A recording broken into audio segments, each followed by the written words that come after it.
Hello students, आज हम लोग बात करेंगे आर्की बैक्टीरिया के बारे में, जो फिर से हमारे पास बायोलॉजिकल क्लासिफिकेशन का ही एक टॉपिक है।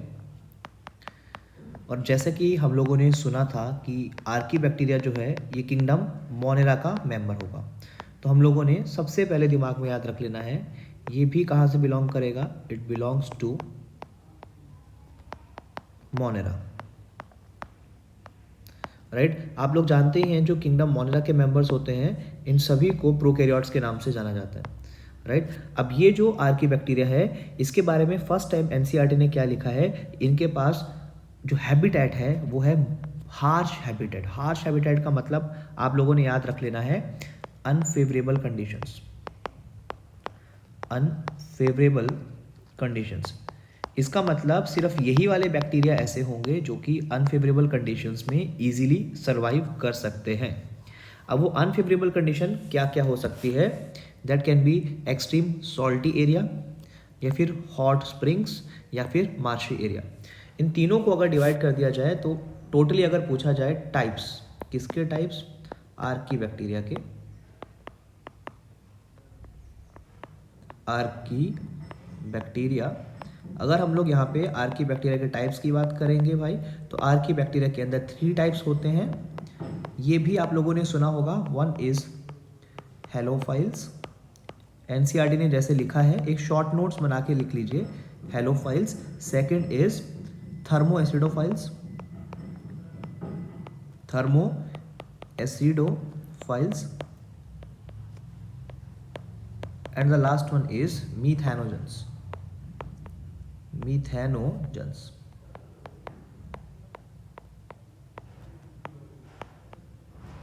राइट। अब इन तीनों में से सबसे ज़्यादा इंपॉर्टेंट आपको ज़्यादातर मिथेनोजेंस के ऊपर ही क्वेश्चन पूछा जाता है। तो मिथेनोजेंस को डिस्कस करने से पहले मैं एक सिंप्लीफाइड सा बता दूं आपको, जो थर्मो एसिडोफाइल्स हैं ये बहुत ज़्यादा हाई टेम्परेचर के ऊपर सर्वाइव करने की एबिलिटी रखते हैं।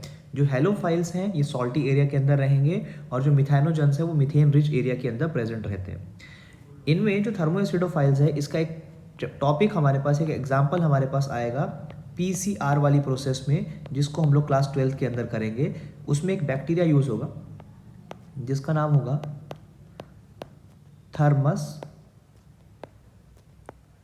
एक्वेटिकस,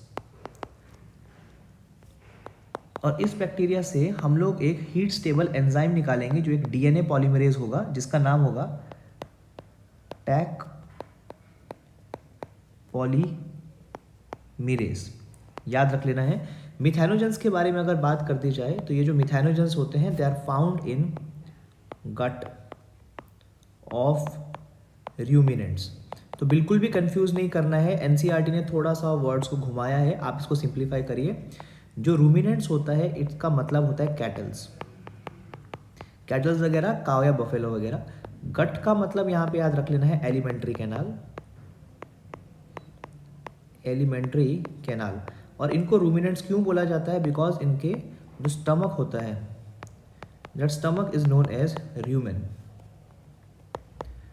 और ये जो र्यूमेन होता है यहाँ पे हमारे पास प्रेजेंट होते हैं कुछ टाइप ऑफ बैक्टीरिया, है तो वो मिथेनोजन लेकिन एग्जाम्पल होगा उसका र्यूमेनोकोकस,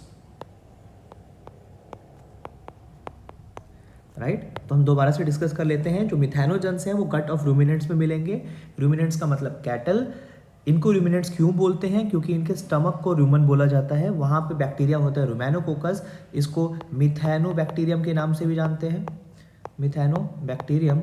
अब क्या होगा, जब भी काउ डंग करेगी तो उसके एक्सक्रीटा के अंदर हमारे पास प्रेजेंट होगा कौन सा बैक्टीरिया, मिथेनोजेंस, ठीक है। और ये जो मिथेनोजेंस हैं ये प्रोड्यूस करते हैं मीथेन, और इस मीथेन को हम लोग कंसिडर कर सकते हैं गोबर गैस, जिसको कुछ एरियाज के अंदर, विलेज वाले एरियाज के अंदर लाइटनिंग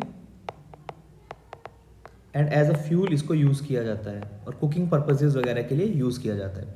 एक बार एनसीईआरटी से गो थ्रू कर लेते हैं कि ये क्या लिखती है इसके बारे में।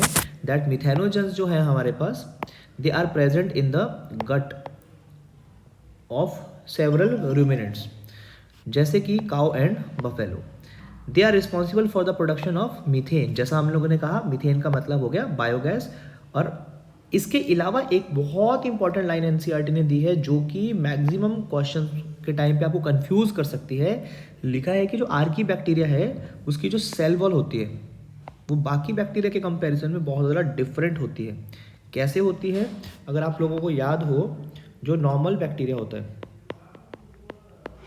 इसकी जो सेल वॉल होती है that is made up of peptidoglycan